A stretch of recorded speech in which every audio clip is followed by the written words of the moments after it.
Hello বন্ধুরা, হাসনাত আবদুল্লাহ সম্পর্কে জানতে, তার সাহস এবং বীরত্বের সম্পর্কে জানতে ভিডিওটি শেষ পর্যন্ত দেখুন। শক্তি, সাহস এবং বীরত্বের এক অনন্য প্রতিচ্ছবি হাসনাত আবদুল্লাহ। তিনি শুধু একজন সাধারণ মানুষ নন, বরং বুকের সাহসের এক অদ্বিতীয় উদাহরণ।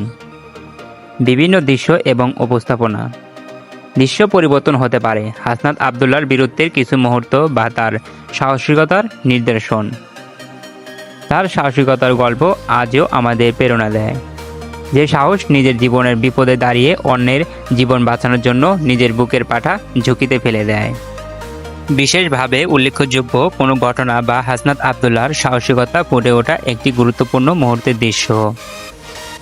একটি গভীর রাত যেখানে তিনি নিজেকে ঝুঁকিতে রেখে একাধিক মানুষের জীবন রক্ষা করেন। হাসনাত আবদুল্লাহ আমাদের শেখান যে সত্যিকারের সাহস কখনো বাহ্যিক শক্তির মধ্যে নয়, বরং বুকের ভেতরে মানুষের জন্য কিছু করতে ইচ্ছা করার দৃঢ় মানসিকতা ও পরিপূর্ণ ভালোবাসায় থাকে। তাহলে আসুন আমরা সবাই এই মানসিকতার দৃষ্টান্ত অনুসরণ করি। হাসনাত আবদুল্লাহর মতো বুকের পাঠা নিয়ে সাহসিকতা দেখানোর পথ শপথ করি। সাহসী হতে শিখুন, সাহসী থাকুন। এখন বলবো হাসনাত আবদুল্লাহর শক্তি এবং সাহস সম্পর্কে। হাসনাত আবদুল্লাহ বাংলাদেশের একজন সাহসী ও প্রেরণাদায়ক যুবক, যিনি 2016 সালের 1 জুলাই ঢাকা গুলশানে হোলি আর্টিজান বেকারিতে সন্ত্রাসী হামলার সময় অসীম সাহসিকতার প্রদর্শন করেছিলেন। তিনি ছিলেন এই হামলার সময় বেকারিতে উপস্থিত এবং নিজের জীবন বিপন্ন করে তিনি হামলাকারীদের বিরুদ্ধে লড়াই করেন। হাসনাত আবদুল্লাহ একাধিক গ্রেনেড বিস্ফোরণের মধ্যে বেকারিতে ভিতরে আটকে থাকা মানুষদের রক্ষা করার জন্য প্রাণপণ চেষ্টা করেন। এমনকি তিনি আত্মবিশ্বাসী এবং শান্ত থাকলেও বিপদের মধ্যে অন্যদের সাহস জোগাতে সক্ষম হন। বেকারির ভিতরে হামলার সময়ে হাসনাত আবদুল্লাহর সাহসীভাবে পরিস্থিতি সামলান এবং বেকারি থেকে পালাতে সক্ষম হন। তিনি মনে করেন যে কোনো বিপদে মুহূর্তে হাল ছেড়ে দিলে কিংবা ভয় পেলেই বিপদ আরও বাড়তে পারে, কিন্তু সাহস ও দৃঢ়তার সঙ্গে পরিস্থিতি মোকাবেলা করলে জয়ী হওয়া সম্ভব। তাই এই সাহসিকতা তার নিজের জীবন দিয়ে প্রমাণিত। হাসনাত আবদুল্লাহর সাহস শুধু শারীরিক নয়, বরং তার মানসিক দৃঢ়তা, সংকল্প এবং অন্যদের প্রতি সহানুভূতি তাকে একটি মহান ব্যক্তিত্বে পরিণত করেছে। তার এই সাহসিকতা আজও অনেকের কাছে একটি অনুপ্রেরণার উৎস। আর 2024 সালের জুলাই মাসে ছাত্র আন্দোলনে হাসনাত আবদুল্লাহ কী করেছেন তা তো আমাদের সবারই জানা। হাসনাত আবদুল্লাহ একজন বাংলাদেশি ছাত্র নেতা ও বৈষম্য বিরোধী ছাত্র আন্দোলনের কেন্দ্রীয় আহ্বায়ক। 2024 সালের জুলাই মাসে উল্লেখযোগ্য ভূমিকা পালন করেন।